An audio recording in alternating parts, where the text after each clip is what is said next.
Diretamente do Brasil, Brasília, Distrito Federal. Quem vos fala, mestre Dinho, trazendo sempre informações na palma da sua mão, com notícias de utilidade pública, nacional e internacional. O mestre Dinho, eu quero aqui, antes de iniciar esta live, eu quero falar sobre o Pix do juiz Oscar Aníbal Chapan. Pix, Oscar Aníbal Chapan, @gmail.com. Repito, Oscar Aníbal Chapan, @gmail.com.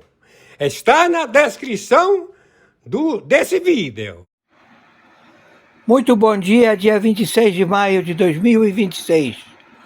Horário 1h da madrugada, 02 minutos.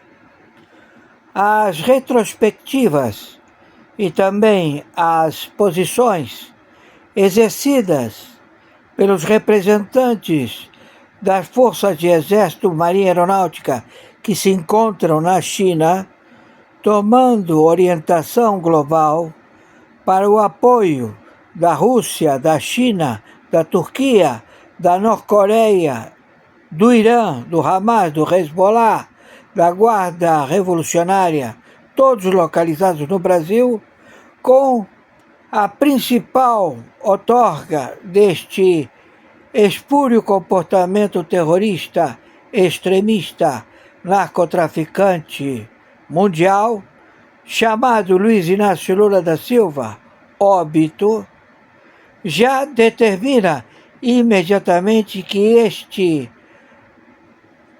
arcabouço de medidas protecionistas, de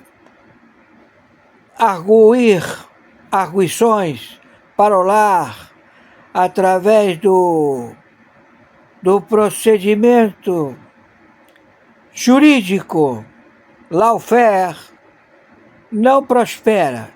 Estamos em guerra atômica nuclear contra estes elementos que querem se estabelecer na América Central e na América do Caribe. Tudo já posicionado. Então nós estamos já no confronto armado. Hoje, dia 26 de maio de 2026, horário 1h da madrugada, 4 minutos. Quem está falando é o interventor, juiz corregedor arbitral internacional, o senhor Oscar Aníbal Chapan.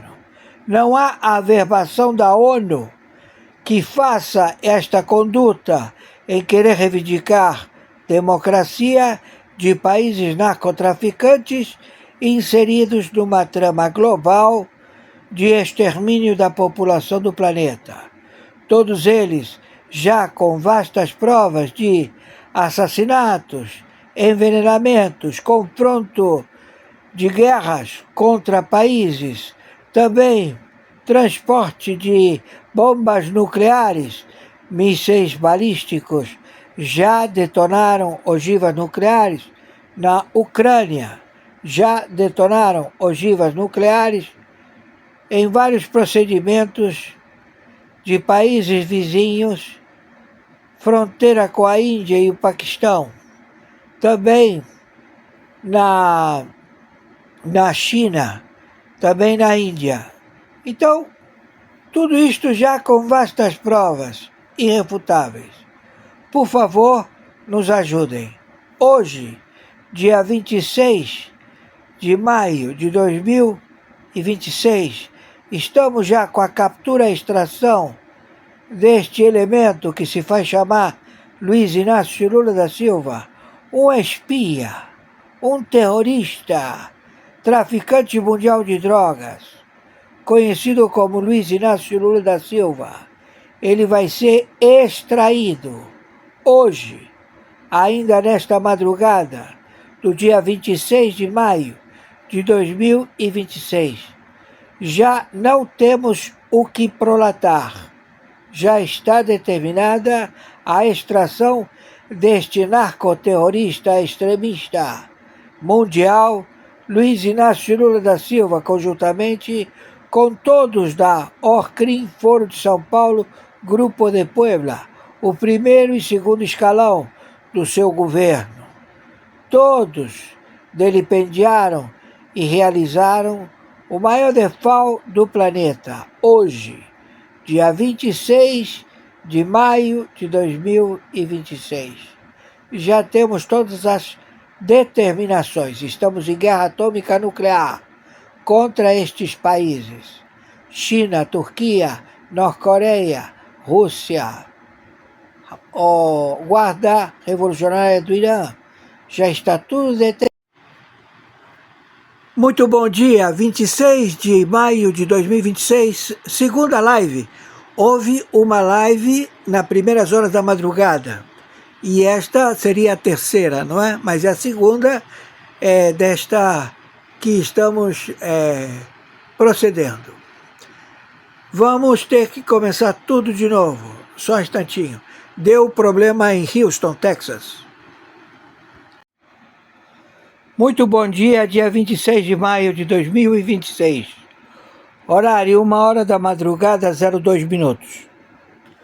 As retrospectivas e também as posições exercidas pelos representantes das forças de exército, marinha e aeronáutica que se encontram na China, tomando orientação global para o apoio da Rússia, da China, da Turquia, da Norte-Coreia, do Irã, do Hamas, do Hezbollah, da Guarda Revolucionária, todos localizados no Brasil, com a principal outorga deste espúrio comportamento terrorista, extremista, narcotraficante mundial, chamado Luiz Inácio Lula da Silva, óbito, já determina imediatamente que este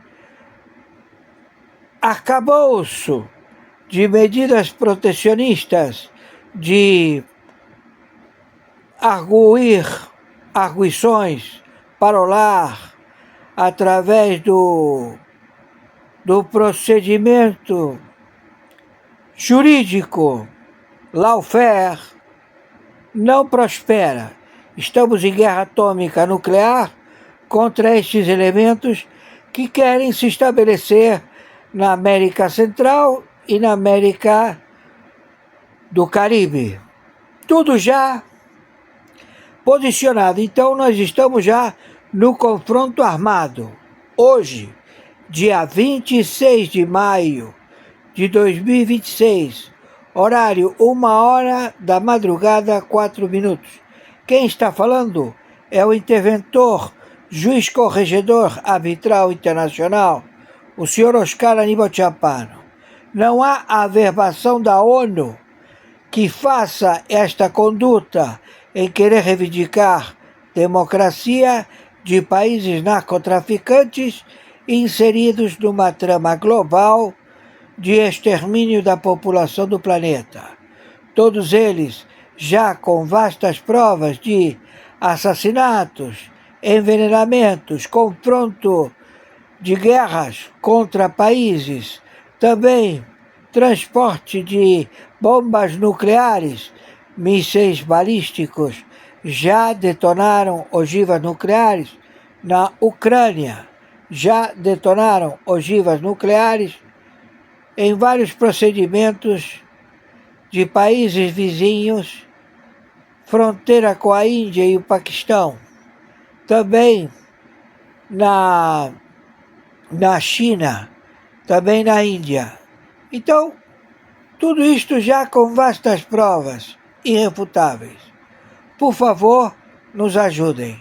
Hoje, dia 26 de maio de 2026, estamos já com a captura e extração deste elemento que se faz chamar Luiz Inácio Lula da Silva, um espia, um terrorista, traficante mundial de drogas, conhecido como Luiz Inácio Lula da Silva. Ele vai ser extraído hoje, ainda nesta madrugada, do dia 26 de maio de 2026. Já não temos o que prolatar.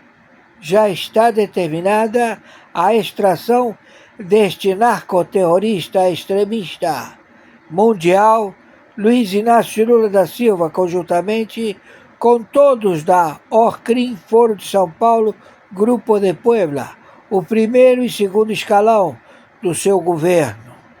Todos vilipendiaram e realizaram o maior default do planeta, hoje, dia 26 de maio de 2026.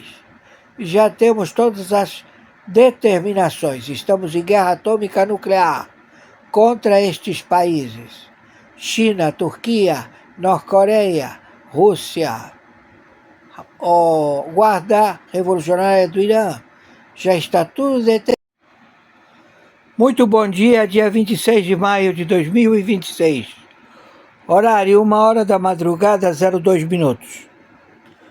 As retrospectivas e também as posições exercidas pelos representantes das forças de exército, marinha e aeronáutica que se encontram na China, tomando orientação global para o apoio da Rússia, da China, da Turquia, da Norte-Coreia, do Irã, do Hamas, do Hezbollah, da Guarda Revolucionária, todos localizados no Brasil, com a principal outorga deste espúrio comportamento terrorista, extremista, narcotraficante mundial, chamado Luiz Inácio Lula da Silva, óbito, já determina imediatamente que este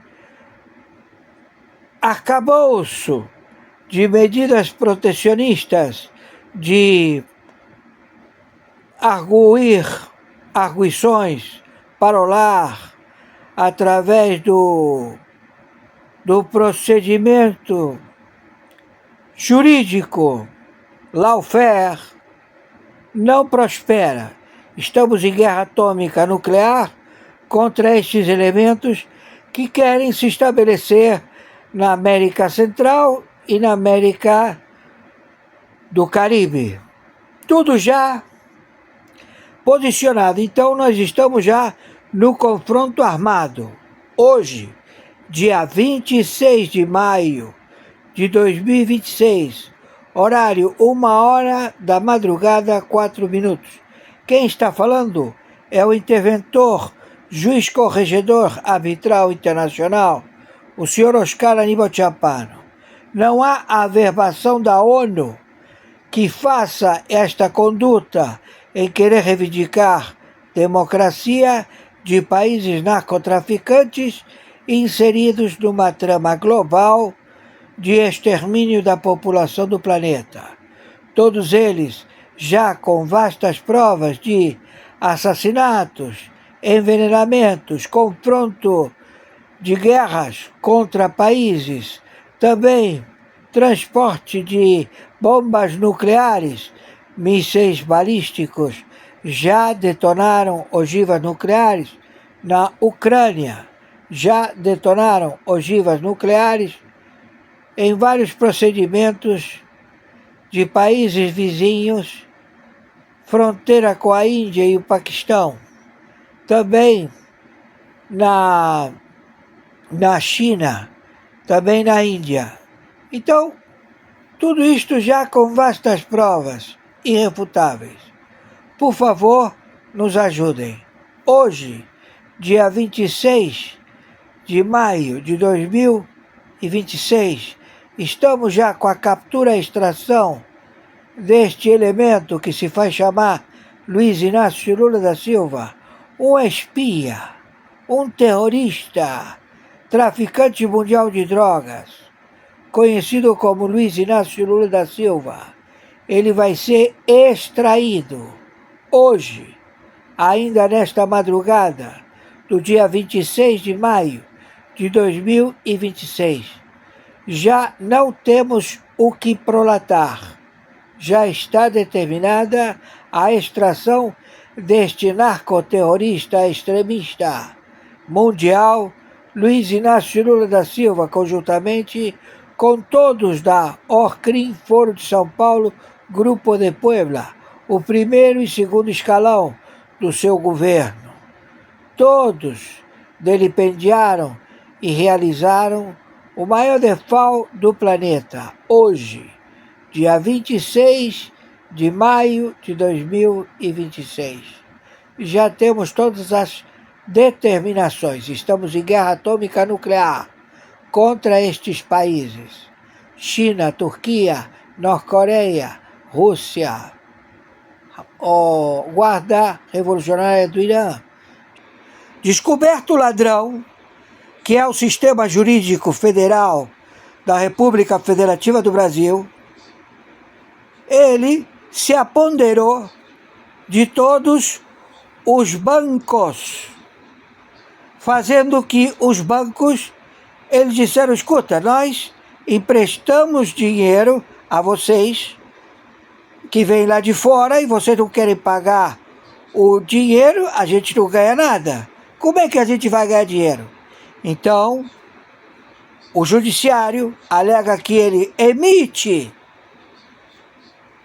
precatórios que servem para amortecer dívidas bancárias, dívidas com a Receita Federal.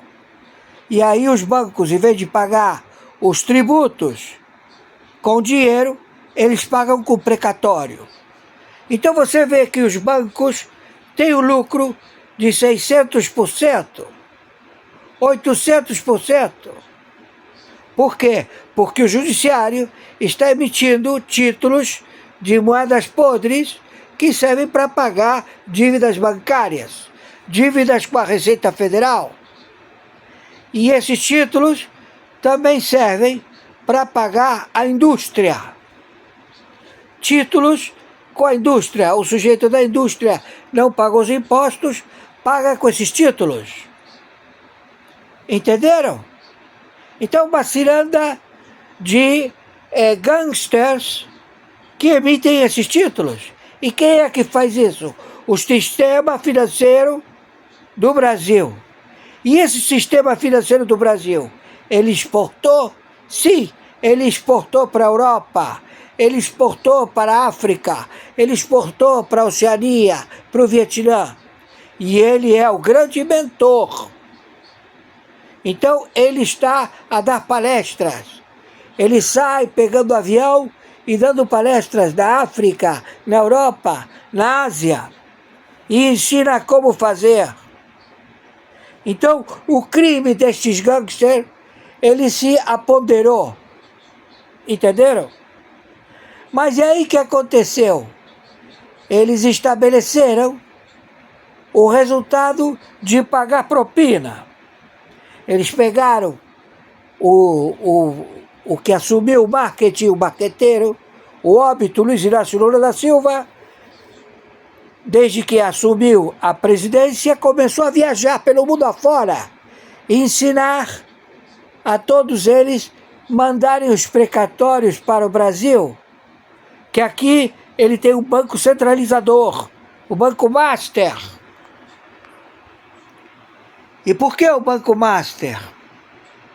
Porque eles querem formatar, como foi feito com Fernando Henrique Cardoso, que esse espólio de precatórios seja das famílias dos partidos políticos, a se perpetuar. E eles passam a administrar o planeta e a matar todos os reis, a matar todos os príncipes, a matar todos os países, a comprar os países, a vender os países. E tudo isto como? Pagando propina para a ONU. A ONU recebe pagamento de propina deste posicionamento de fato, ato e circunstância de crime. Então está tudo na cara. Só que eles não falam porque ninguém quer dizer o que está na cara de todo mundo. Por quê? Porque tem medo de morrer. Entendeu? Mas agora entrou a IA, a inteligência artificial. Então a inteligência artificial falou: você, se agir corretamente, não vai morrer. Se você continuar com isto, você vai morrer. Então eles não querem a internet. Por favor, as matérias elas vão estabelecer mais conhecimento. Por favor, as matérias elas vão estabelecer mais conhecimento. Olá, uma proposta de alteração da Constituição Federal, PEC 65 de 2023, está tramitando no Senado Federal. Nós estamos, gente, vendo um cenário de oportunismo inaceitável, justamente no momento em que estamos assistindo esse escândalo do Banco Master, com um festival de corrupção que atinge todos os poderes, que atinge vários setores da sociedade. Nós questionamos como é que o Banco Central, que já é independente desde a Lei Complementar 179 de 2021, não viu isso. Não viu toda essa fraude ser montada. Como que um Banco Master, que tinha um capital em outubro de 2025 de pouco mais de 1,5 bilhão, pode ter gerado operações que provocaram um rombo no Fundo Garantidor de Crédito de mais de 50 bilhões até agora. E o Banco Central não viu? Só decretou a liquidação extrajudicial em novembro de 2025, depois que o mundo inteiro já sabia das fraudes. Isso faz refletir sobre a reversão da independência já concedida. Mas o movimento que o Senado Federal está fazendo é no sentido inverso. A PEC 65 quer transformar o Banco Central em empresa. Como que uma empresa vai cuidar da moeda do país, dos juros, de toda a política monetária, das nossas reservas internacionais, das operações de câmbio e da fiscalização de todo o sistema financeiro? Como que uma empresa vai continuar recebendo trilhões em títulos públicos? Sim, o Tesouro Nacional doa para o Banco Central quase 3 trilhões em títulos públicos. Além disso, ainda paga juros sobre esses títulos doados. Com esse dinheiro, que o Banco Central remunera diariamente a sobra de caixa dos bancos. O dinheiro que os bancos não emprestam. O Banco Central vai lá e remunera diariamente, com juros Selic ou até mais. Nós chamamos isso de bolsa banqueiro. Uma empresa vai continuar recebendo esses trilhões de títulos e bilhões de juros para remunerar bancos? E mais, quando o Banco Central apura prejuízo, o que ele faz com esses prejuízos? Manda esses prejuízos para o Tesouro Nacional. E o Tesouro Nacional cobre esses prejuízos, gerando mais dívida pública. A dívida pública gigante, por conta de cobertura de prejuízo do Banco Central, por conta de pagamento de juros abusivos ao sistema da dívida, um sistema nunca auditado, por conta de mecanismos de bolsa banqueiro e etc., prejuízos de swap, escandaloso, sigiloso, tudo isso operado pelo Banco Central. A dívida gigante passa a justificar teto, arcabouço fiscal, que atinge apenas os gastos com a estrutura do Estado e os investimentos sociais. O gasto delinquente com juros fica fora de qualquer controle, de qualquer teto. Ao transformar o Banco Central em empresa, toda essa situação absurda que tem que ser revista. O caso Master escancarou a necessidade de rever essa situação. Se essa PEC 65 passar, essa situação vai ser sacramentada. O Banco Central e seus diretores ficarão blindados. Por quê?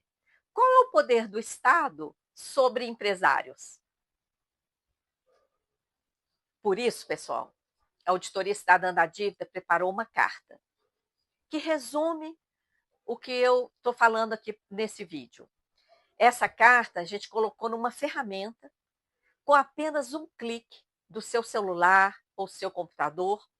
Se você tiver o seu e-mail conectado aí, você envia do seu próprio e-mail para todos os senadores e senadoras, exigindo debate público, exigindo transparência e repudiando essa transformação do Banco Central em empresa regida pelo direito privado. Isso chega a ser um deboche para com a população brasileira. Não aceitamos isso. Contamos com vocês, faça a sua parte, envie essa carta, pressione senadoras e senadores para barrar essa tentativa de captura do Banco Central pelo mercado financeiro de forma definitiva. Não podemos conviver com isso, não podemos aceitar isso. Contamos com vocês, um forte abraço. O Banco Master não tinha capilaridade para distribuir mais de 40 bilhões em CDBs. Tá? Então ele se utilizou do próprio mercado financeiro, que tinha escala e capilaridade, para distribuir os produtos dele. E não é possível, como eu disse, tem muitos alunos meus que estão na Faria Lima, que eles não sabiam que aquilo tinha alguma coisa errada. Quem conhece do assunto sabe que tinha alguma coisa errada. Então se utilizou dos próprios mecanismos do Estado para que cometesse essa fraude. 2 técnicos da Caixa Econômica que se recusaram a comprar os papéis do Banco Master foram afastados. Então, o serviço público no Brasil é muito capacitado, é muito competente, é muito técnico. Eu conheço vários deles porque alguns foram meus alunos. E eu sei que eles são capacitados, são técnicos, representam, são agentes do Estado, representam o Estado, conseguem identificar essas coisas, mas por algum motivo esses negócios são abafados. E a gente só descobre depois que muita gente já perdeu dinheiro. Então, o Estado tem um papel muito importante. Só que, infelizmente, a gente está num modelo econômico, num sistema onde o poder econômico se traduz em poder político. Não é muito difícil a gente imaginar, porque os 2 técnicos da Caixa Econômica Federal que recusaram a compra do papel do Banco Master foram afastados. Eu tenho a alegria de compor a segunda mesa com o senhor, quero que venha à mesa, senhor José Cobori, acho que eu falei certo, financista, professor e escritor. Seu José, que alegria recebê-lo aqui, professor, com a gente, viu? Seja bem-vindo, tá bom? Professor José Cobori, eu falei certo, né? Cobori, seja bem-vindo e o senhor tem o seu tempo. Obrigado, senadora. Agradeço a essa casa pelo convite. Parabenizo todos os participantes, aqueles que falaram antes de mim e os que vão falar após.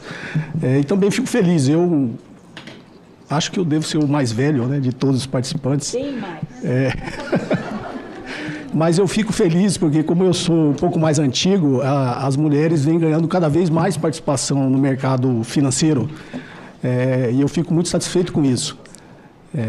E até por esse histórico um pouco mais antigo, né? Eu atuo no mercado financeiro há mais de 30 anos, sendo os últimos 20 com empresas no mercado financeiro, né? Então já trabalhei com investimentos, com fusões e aquisições, e fui professor do IBMEC por 10 anos, né? Professor de finanças nos programas de pós-graduação. Então esse tema da educação financeira sempre me chamou muita atenção e eu sempre participei dele, né?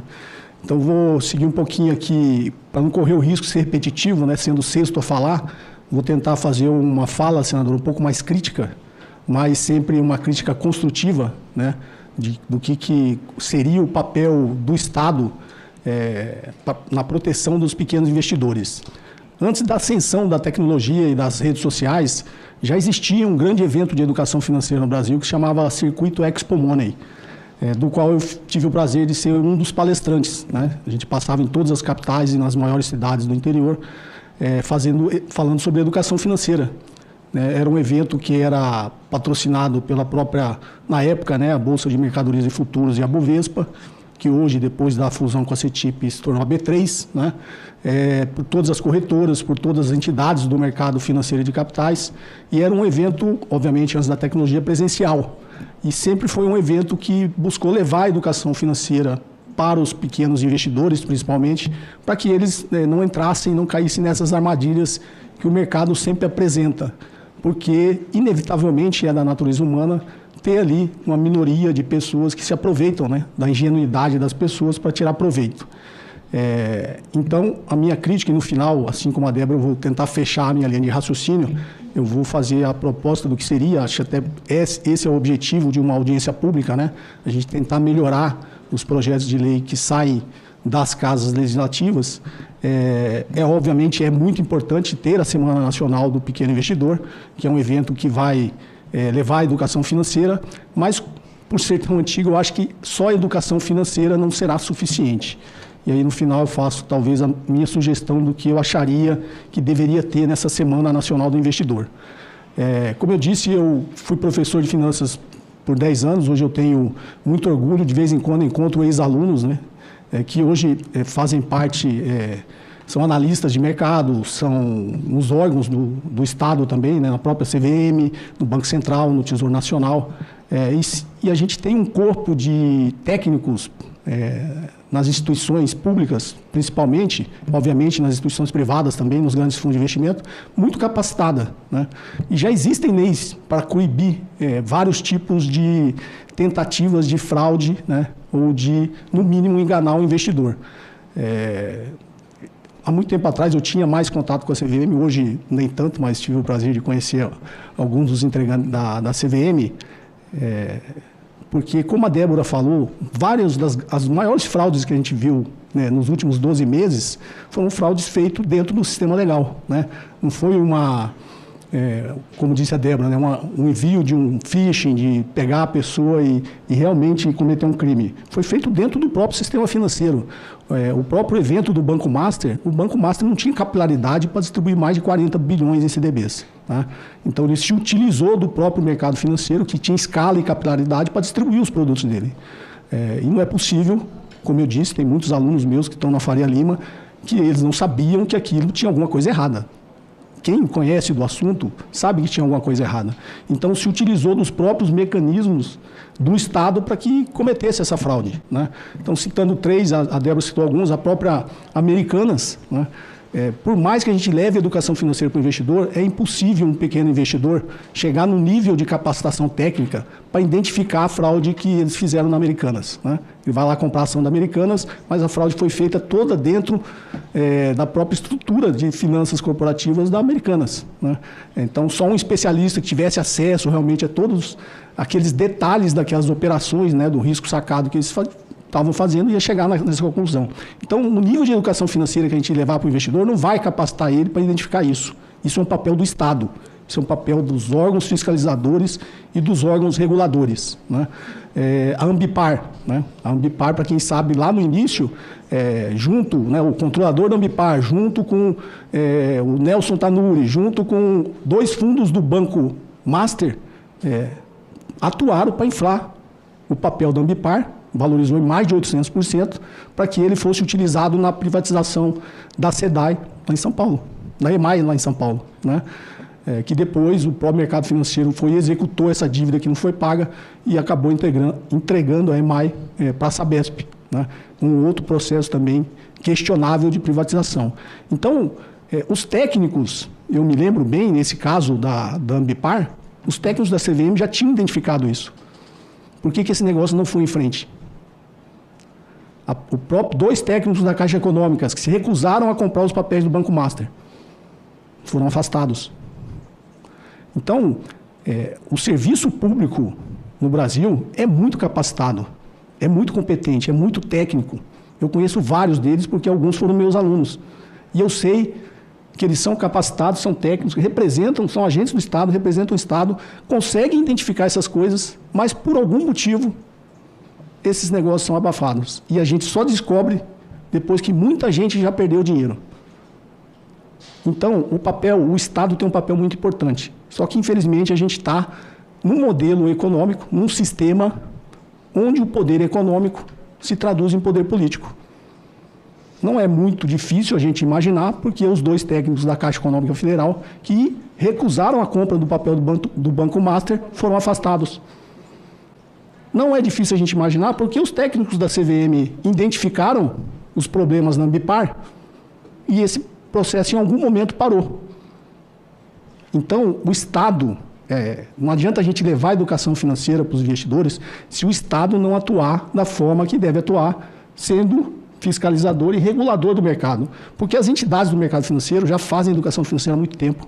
A Bolsa leva a educação financeira. Eu, há muito tempo atrás, fiz vários cursos na Bolsa de Valores, né? A Ambima leva muita educação financeira.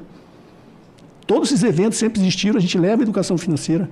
Mas se o Estado não atuar e não tiver um papel forte na fiscalização dos produtos financeiros, inclusive quando eu entrei no IBMEC, tive o prazer também de criar uma disciplina nova que chamava exatamente de produtos financeiros, onde eu ensinava a precificar todos os ativos e vários tipos de fundos.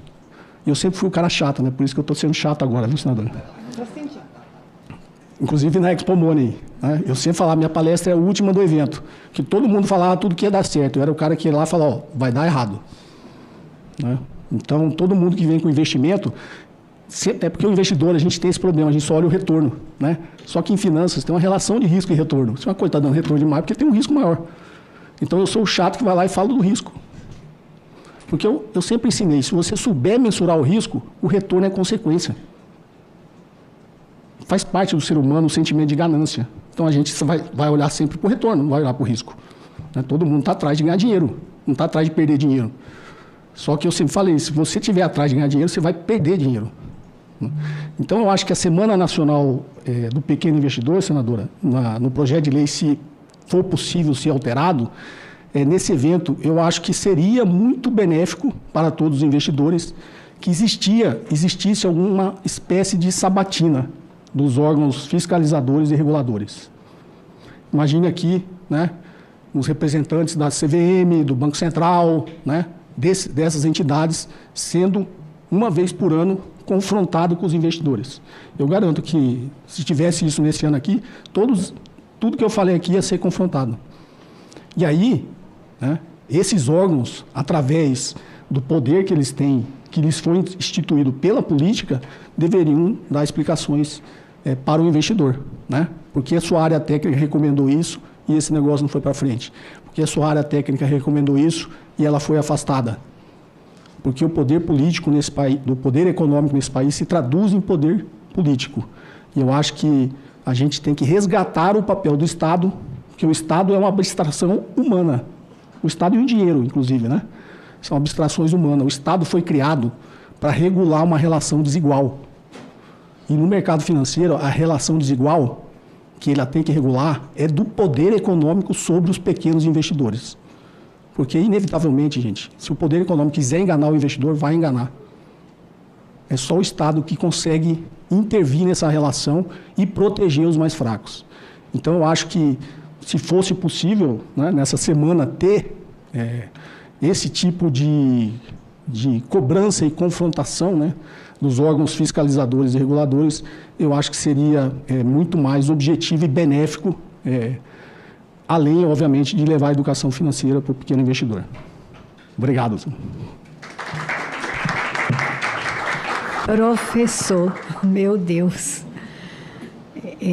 Eu acho que eu vou pedir a minha assessoria para anotar o seu nome, que nós vamos precisar lhe trazer algumas vezes nessa casa.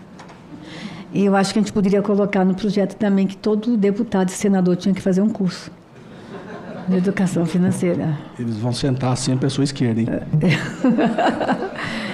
É verdade. Deixa eu dizer uma coisa. Eu estou muito preocupada, professor. Essa audiência está bem mais light, mas a gente só tem motivos para chorar quando a gente fala de sistema financeiro, ultimamente, quando a gente fala de tudo o que aconteceu e das vergonhas que nós estamos passando. Porque, professor, a gente vendia para o mundo uma imagem que nós tínhamos um sistema financeiro sólido, um sistema financeiro que era confiável. E eu quero que os senhores imaginem as críticas que a gente está recebendo lá de fora. Os grandes investidores que estão nessa nação, as inseguranças que a gente passou para todos eles. Por conta disso, professor, eu fui para uma CPMI, que a gente começou lá investigando a questão dos descontos associativos autorizados por lei, tá? Tudo que vocês disseram aqui, tá? Muitos operaram com base numa lei, numa autorização, estava tudo combinado, tudo certinho. Depois a gente chega às questões das fraudes dos bancos. E foi muito difícil para mim, naquele momento, ter que me debruçar, estudar, ler, mergulhar. Depois daquela CPMI do INSS, que foi frustrante para mim, eu fui nomeada para um grupo de trabalho na CAI, na Comissão de Assuntos Econômicos da CAI, e no meio do grupo eu fui nomeada meio que uma coordenadora técnica de documentos, e eu tenho me debruçado. E me assustado, professor, me assustado com o que tenho visto. E agora eu estou nomeada relatora de uma proposta de fiscalização e controle na Comissão de Fiscalização e Controle Financeira do Senado, especialmente sobre o Banco Master novamente. O que me faz ler mais, conversar com outras instituições. Lá na Comissão de Fiscalização e Controle, professor, eu vou trabalhar muito a questão da governança e a questão dos órgãos fiscalizadores do país, dos órgãos reguladores. Enquanto eu tiver uma CVM não fortalecida, eu vou ter problemas. Enquanto eu tiver um Banco Central que a gente deu uma autonomia, mas não deu condições. Ontem o presidente do Banco Central disse que ele tem um analista para cada 20 instituições financeiras, quando no mundo inteiro são 20 analistas para cada uma instituição.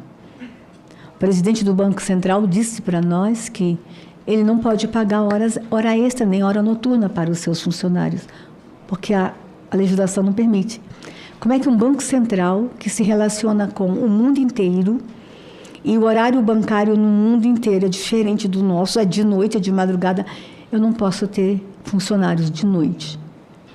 Então, assim, enquanto eu não tiver órgãos fortalecidos, eu não terei o sistema financeiro confiável. Mas todos nós vamos ter que fazer uma meia-culpa. Aonde estava o Congresso Nacional? Quando a gente fala desses escândalos todos que o senhor colocou aqui, o que a gente escuta é, mas estava na cara. Mas estava na cara de quem? Da CVM?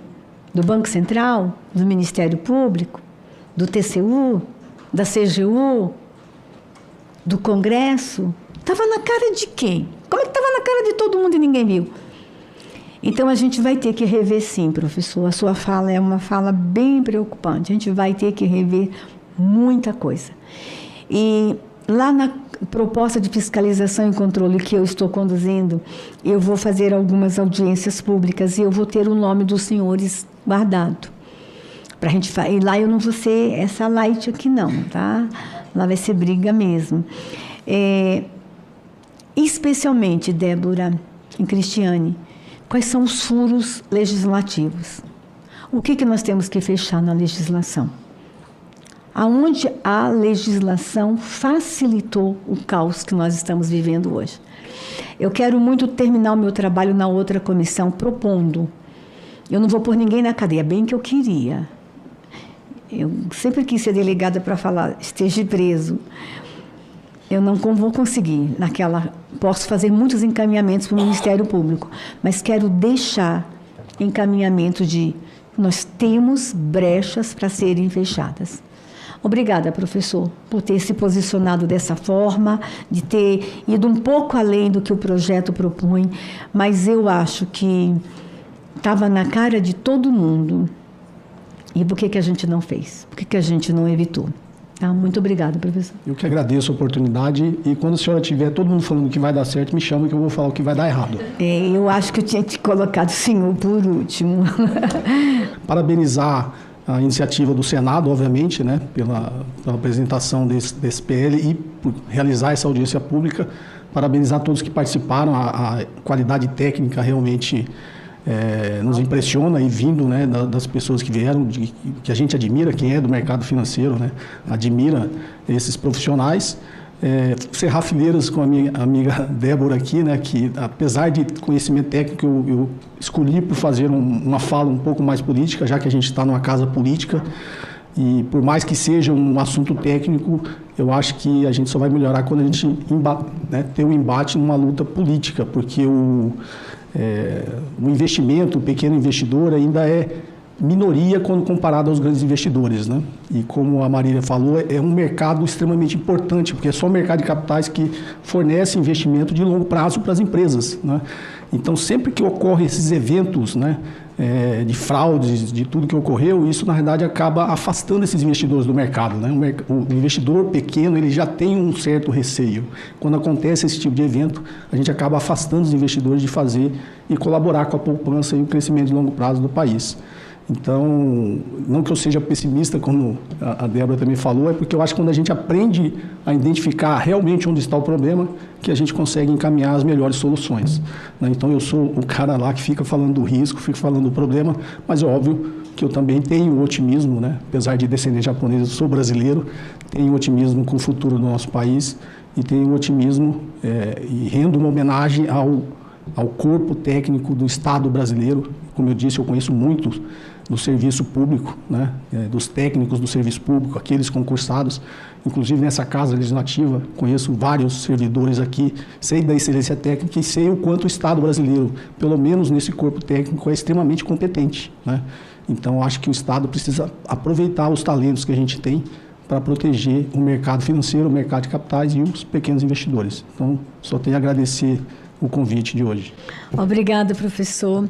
Eu quero agradecer a presença de todos que estiveram no plenário, os que estão nos acompanhando pelas redes sociais, pela TV. Obrigada. Eu acho que foi uma audiência riquíssima, riquíssima. Eu saio daqui, assim, impactada com dados, com números, informações. Acho que eu ganhei novos amigos, né, professor? Ganhei novos amigos. Que Deus abençoe vocês. Eu só vou terminar essa audiência dizendo que não é crime e tampouco pecado. Eu sou pastora também, tá? Querer ser próspero. E a gente tem que, às vezes, parar com essa hipocrisia, né? E para mim, gente, foi difícil assimilar isso. Eu que venho da área social, da luta por justiça social, foi muito difícil por anos. Mas hoje eu não tenho vergonha de dizer que eu quero uma nação próspera. Eu quero todas as pessoas muito prósperas.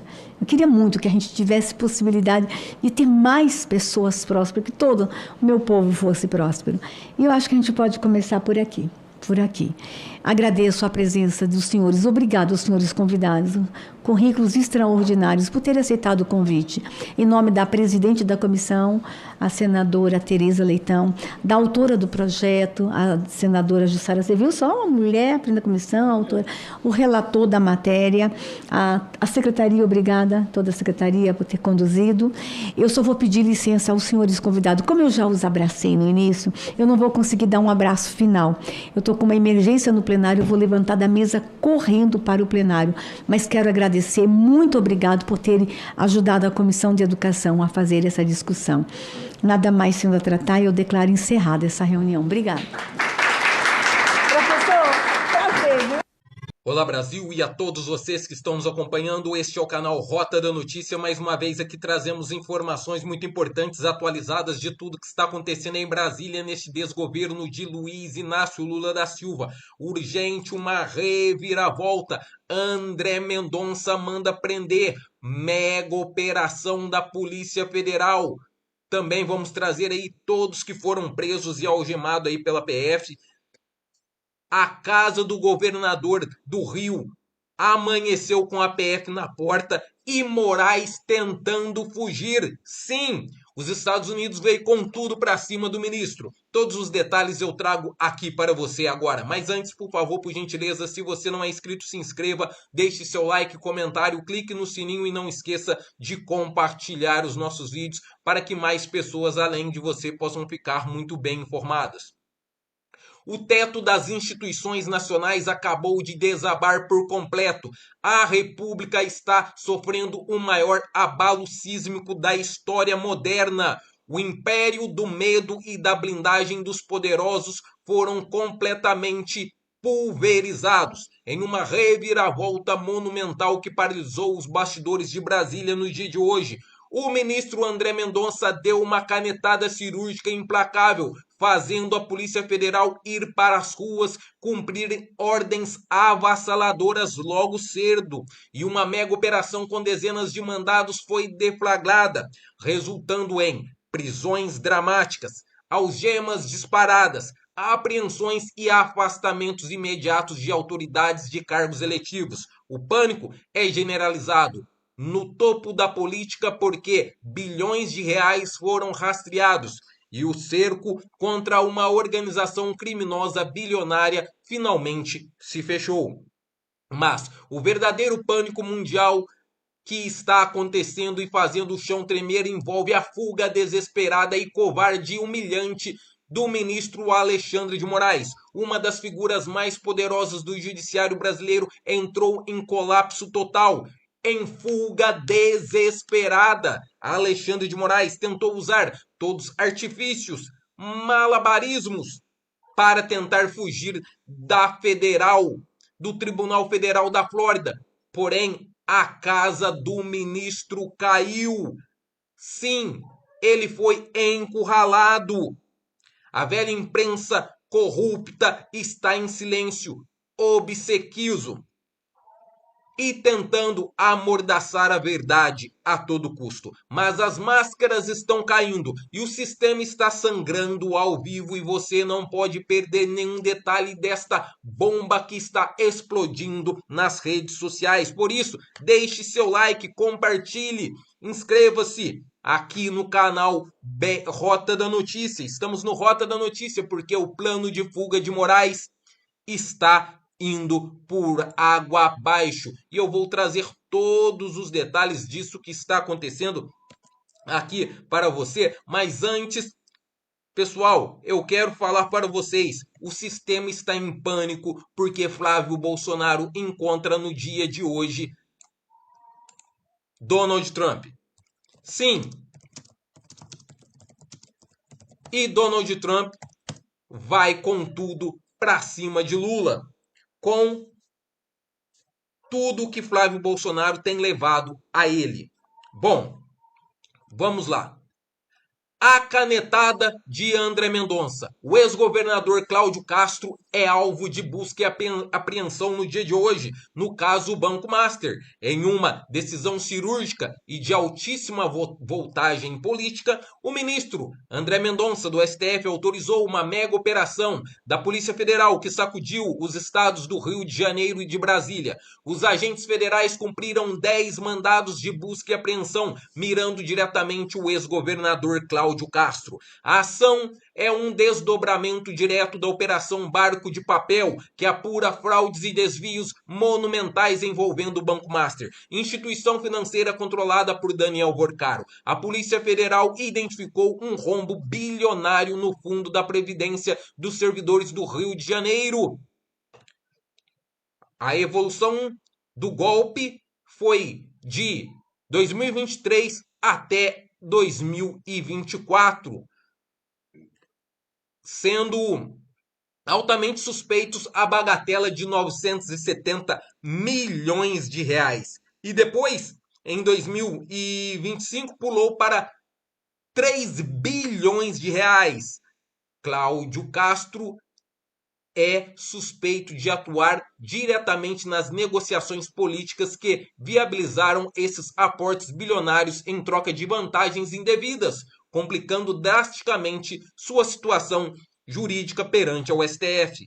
Outra mega operação. Simultaneamente ao caso do Rio de Janeiro, a Polícia Federal deflagrou no Espírito Santo a Operação Ecofraude 2, com o objetivo de desarticular uma organização criminosa voltada à corrupção passiva, fraudes licitatórias e lavagem de capitais. Sob as ordens do Tribunal de Justiça do Espírito Santo, a Polícia Federal cumpriu 2 mandados de prisão preventiva, 2 mandados de afastamento cautelar imediato de funções públicas, atingindo em cheio um ocupante de cargo eletivo e um servidor público do município capixaba de Pedro Canário. Ao todo, 15 ordens judiciais foram executadas.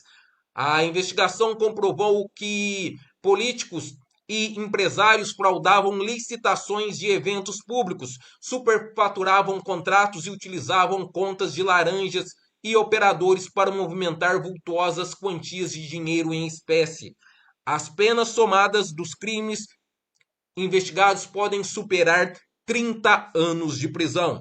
E por fim, enquanto a Polícia Federal recolhia documentos e operava prisões no Sudeste, a crise internacional que envolve o ministro Alexandre de Moraes atingiu um ponto de não retorno. O processo bilionário que corre na Corte Distrital Federal da Flórida, movido pela Trump Media, que é de Donald Trump, e pela plataforma Hubble, ganhou contornos de intervenção direta, e Moraes tenta a todo custo fugir desta ação. Após ficar comprovado internacionalmente que Moraes utilizou a máquina pública do Brasil, recorrendo a aliados do STJ e da PGR para blindar a si mesmo, ou seja, para fugir da justiça americana, engavetando e colocando sob sigilo absoluto as cartas rogatórias vinda da Corte de Haia, a juíza federal americana autorizou o contra-ataque. Além de validar a histórica citação por e-mail, acaba de enviar um emissário ao Brasil para agir diretamente contra essas ações de Alexandre de Moraes. Agora, pessoal, agora o cerco fechou para o ministro. A base do sistema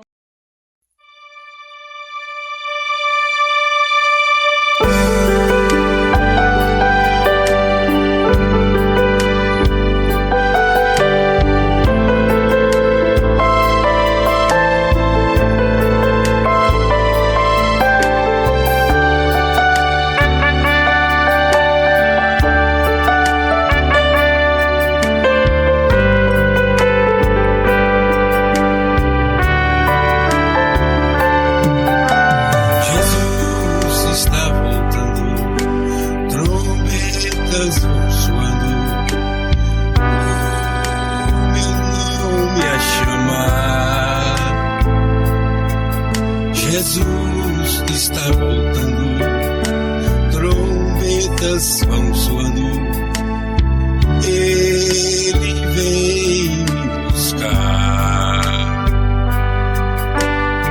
Presta atenção nessa história. 2 casos recentes ocorridos no Brasil estão expondo algo muito maior do que um simples debate sobre homeschooling. O que está vindo à tona é uma disputa sobre poder, autoridade e controle. Afinal, quem possui o direito de formar uma criança? A família ou o Estado? O mais assustador é perceber que essa resposta começa a ser dada pelos próprios tribunais, pelas estruturas burocráticas e por setores políticos que defendem uma presença cada vez maior do Estado dentro da vida privada de cada família brasileira. O primeiro caso aconteceu na cidade de Araucária, no Paraná, onde um casal decidiu retirar os filhos da escola após a pandemia. Segundo relatos divulgados no processo, a filha mais velha do casal enfrentava dificuldades no retorno ao ensino tradicional. A mãe, formada em matemática e ex-professora, passou então a conduzir pessoalmente a educação das crianças dentro de casa. Não se tratava de abandono, não havia negligência. Existia sim uma rotina pedagógica, um planejamento, um acompanhamento das atividades e até mesmo um suporte semanal de neuropsicopedagoga. O material utilizado, ele vinha de uma instituição especializada em ensino domiciliar. Mesmo assim, o Ministério Público entrou com uma ação judicial exigindo a matrícula obrigatória das crianças na rede regular de ensino, e a Justiça aceitou o pedido. A base usada foi o artigo 246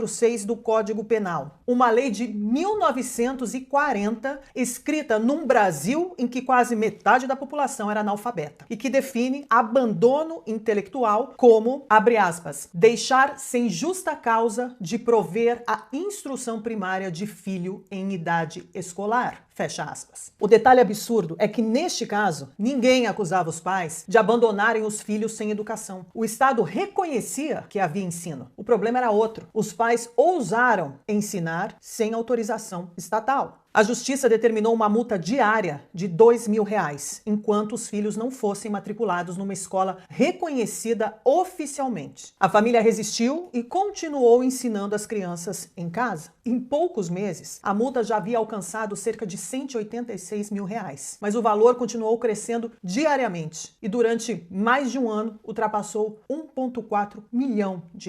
Houve bloqueio de contas bancárias, congelamento patrimonial e pressão financeira crescente sobre a família. Sob o completo sufocamento econômico, os pais acabaram cedendo e matriculando os filhos no sistema tradicional apenas para impedir que a dívida continuasse aumentando. O Estado venceu pela asfixia econômica. Mas o segundo caso, ocorrido em Jales, talvez revele algo ainda mais grave, porque ultrapassa completamente o campo educacional e entra diretamente no controle cultural e moral das famílias. Ali, outra família homeschooler cristã foi acusada de abandono intelectual. As filhas estudavam em casa, liam dezenas de livros por ano, aprendiam inglês, latim, música, matemática e participavam de coral e atividades religiosas. Segundo informações divulgadas pela defesa e repercutidas pela imprensa, as meninas liam cerca de 30 livros por ano, um número muito acima da média nacional brasileira. A mãe buscou inclusive formação complementar em pedagogia e matemática para estruturar formalmente o ensino das filhas. Ainda assim, a família foi condenada. Mas o que chocou não foi apenas a condenação, mas sim os trechos da sentença mencionando que as meninas não gostavam de funk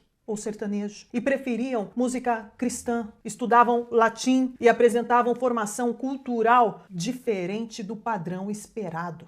E é exatamente aqui que tudo muda de dimensão. Porque quando o Estado começa a observar quais músicas uma criança escuta, quais valores recebe dentro de casa, quais referências culturais possui, quais livros lê e quais princípios morais aprende com os pais, então já não estamos mais falando de garantia educacional. Estamos falando de engenharia social. Estamos falando de um Estado que começa a reivindicar para si o monopólio da formação humana. E a contradição disso tudo é inaceitável, porque enquanto famílias estão sendo perseguidas judicialmente por criarem filhos que leem livros, estudam latim, escutam música cristã e recebem formação moral dentro de casa, o mesmo Estado permanece inerte diante de uma realidade muito mais destrutiva. Crianças hipersexualizadas precocemente, expostas diariamente a conteúdos explícitos, erotização infantil nas redes sociais, apologia ao crime organizado, glorificação das drogas, a vulgarização da violência e músicas que transformam sexo, criminalidade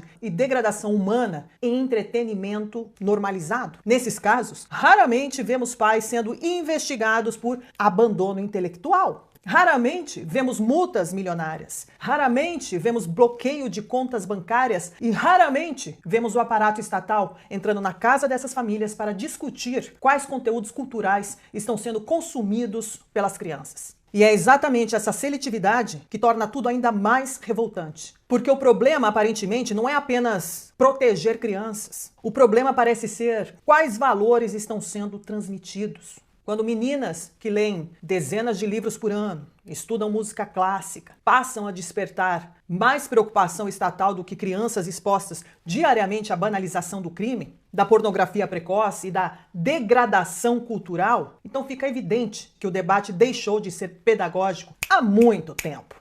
O STF decidiu em 2018 que o homeschooling não é inconstitucional. Porém, ele afirmou que ele depende de regulamentação federal aprovada pelo Congresso Nacional. Ou seja, o Supremo ele não proibiu diretamente a prática do homeschooling, mas também ele deixou milhares de famílias completamente vulneráveis num limbo jurídico onde qualquer juiz, promotor ou estrutura estatal pode interpretar o tema da maneira que ele desejar, até mesmo de forma ideológica. O projeto que regulamenta o homeschooling no Brasil, ele já existe. Trata-se do PL 1338/2022, que foi aprovado pela Câmara dos Deputados ainda em 2022 e foi enviado ao Senado Federal. O texto prevê exatamente aquilo que os críticos alegam faltar. avaliação periódica, supervisão educacional, cadastro das famílias, acompanhamento do desenvolvimento das crianças e fiscalização do aprendizado. Mas o projeto permanece parado no Senado. Um dos principais obstáculos para o avanço dessa proposta é justamente o comando da Comissão de Educação pelo PT. A senadora Tereza Leitão, do PT, atual presidente da comissão, possui uma posição contrária ao homeschooling e detém o poder de pautar ou simplesmente não pautar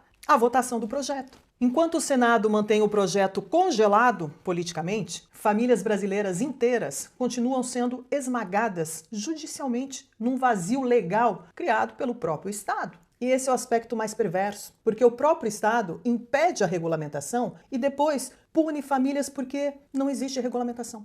Enquanto isso, o poder público avança cada vez mais sobre aquilo que deveria permanecer exclusivamente aos pais. O direito de transmitir valores, princípios, moralidade, cultura, crenças e visão de mundo aos próprios filhos.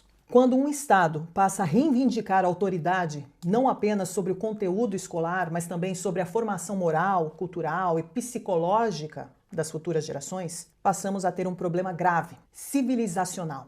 Até onde a população civil está disposta a aceitar que o Estado ultrapasse a porta de suas casas e passe a exercer autoridade sobre aquilo que sempre pertenceu às famílias, que é a formação dos nossos próprios filhos? Até onde?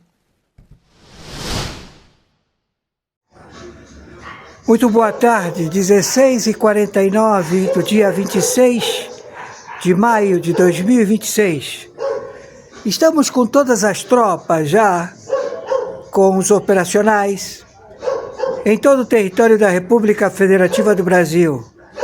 A extração de Luiz Inácio Lula da Silva, como também todos os seus terratenientes, todo o grupo de trouxas, como diz Harry Potter, os trouxas que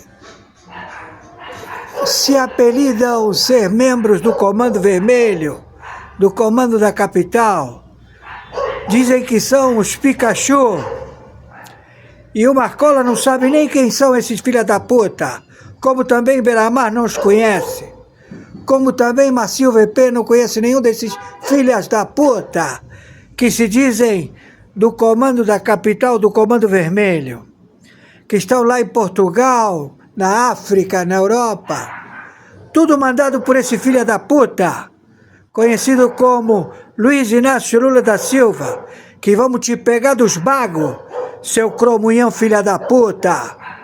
Estamos com o Comando Delta, estamos com as agências da CIA do Mossad, processando a tua captura, seu filho da puta, ainda hoje, 26 de maio de 2026. Antes que eu me esqueça, Gilmar Mendes, você tá fudido, velho filha da puta, jagunço. Tu vai morrer de tanto tossir, filha da puta, porque o teu momento chegou. O teu dinheiro foi todo confiscado, foi pra casa do caralho, entendeu? Pegamos também um bonitão lá de Nova York, metido ao maior fundo produtor, os maiores cabeças do mundo da matemática. Chegou e falei, estou muito deprimido. Descobri que a inteligência artificial pode dominar o mercado de ações. Efetivamente, nós te pegamos todo mundo. Pegamos você no Camboja, pegamos você no Vietnã, no Suriname, pegamos você em tudo que é lugar, seu filho da puta. Tu não vai matar mais ninguém, tu não vai mais destruir a vida de nenhum ser humano. Tá entendendo, seu filho da puta? Estamos todos aí já, intervindo nesta ação militar do Comando Delta. Estamos informados? Então, hoje, dia 26 de maio de 2026, horário 16h52, quem está falando é o interventor, o senhor Oscar Aníbal Chapano. Os caralho, entendeu? Vamos te encher de buraco, que nem um queijo suíço, seu filho da puta. Estamos entendidos? Viralize isto o máximo possível. E o meu Pix de sobrevivência, meu e-mail, oscaranibalchapano@gmail.com. Meu Pix de sobrevivência é meu CPF 510 466-447-34. Estamos lá em São Gonçalo. Mandamos todo mundo para lá. Mandamos para Itajaí, tá tudo, das tropas todas. Fudeu para você. Tá entendido? E o meu também Pix de sobrevivência, meu telefone celular, 2199-742-0789. E antes que eu me esqueça, eu não chuto em cachorro morto, mas vocês do Supremo Tribunal Federal, ladrões filha da puta, acabou pra vocês. Você, teu Banco Master, é a puta que te pariu. Entendeu? Se quiser sobreviver, reza um Pai Nosso, filha da puta. Tá bom? Certo, certo.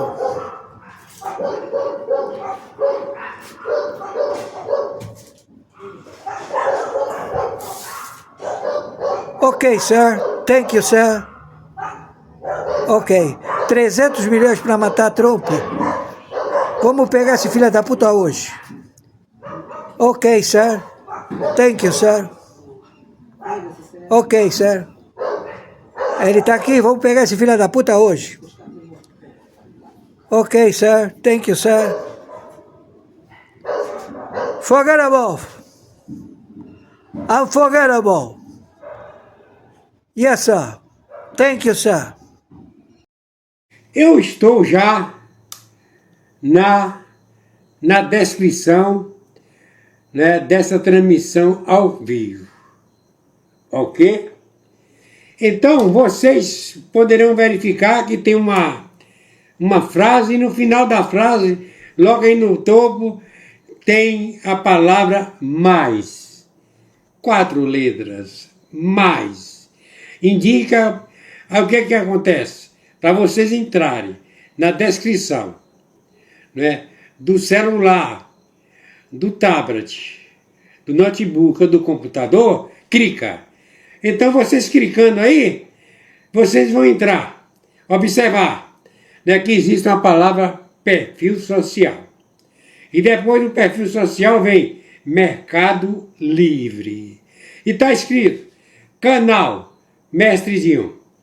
Últimas notícias na palma da sua mão. Perfil Mestre Dinho, 1949. Eu sou afiliado do Mercado Livre. E é por isso que eu estou aqui aproveitando essa oportunidade para falar com vocês que tem promoções. Promoções. Eu, como afiliado do Mercado Livre, eu coloquei aí, abaixo da palavra promoções. Promoções, 2 pontos. Tem aí o link.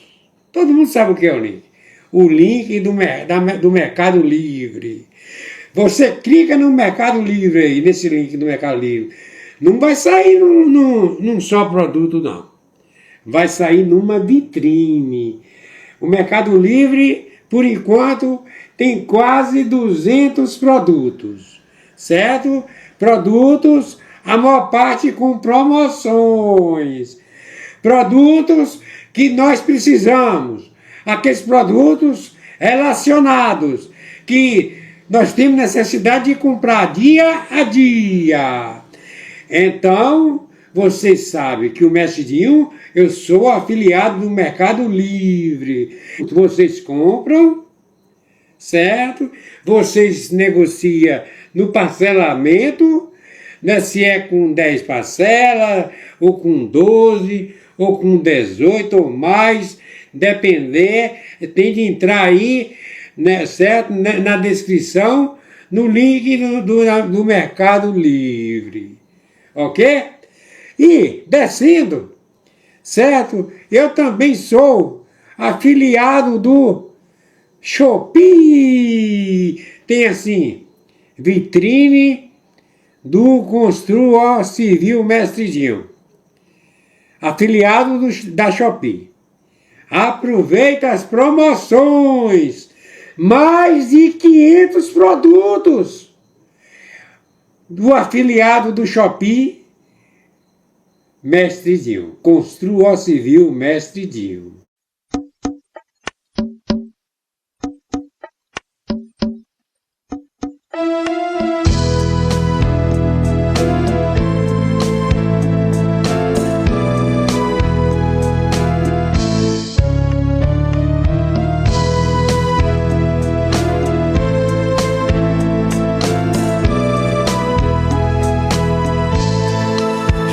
traz um sorriso, um novo amanhecer, nos leva ao paraíso, a vida renascer.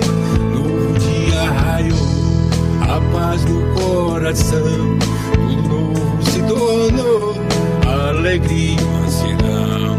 Jesus traz um sorriso, um novo amanhecer, nos leva ao paraíso, a vida renascer. Jesus eu encontrei a autoestima, o amor sem medida, e nele me salvei. Jesus traz um sorriso, um novo amanhecer, nos leva ao paraíso, a vida renascer. Jesus está comigo, prossigo alegre agora, e graça salvadora, o melhor amigo.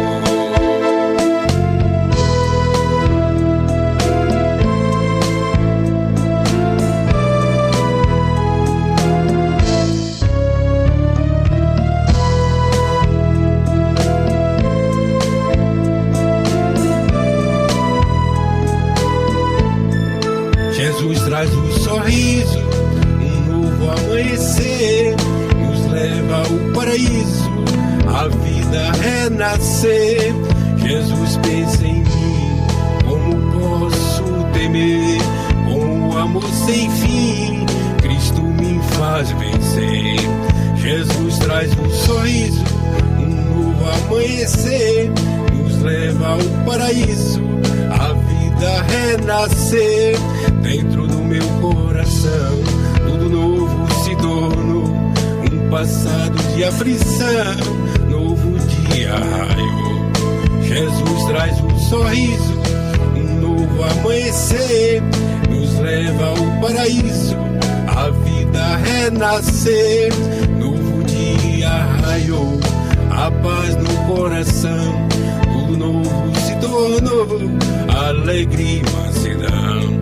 Jesus traz um sorriso, um novo amanhecer, nos leva ao paraíso, a vida renascer. Dentro do meu coração, tudo novo se tornou, um passado de aflição, novo dia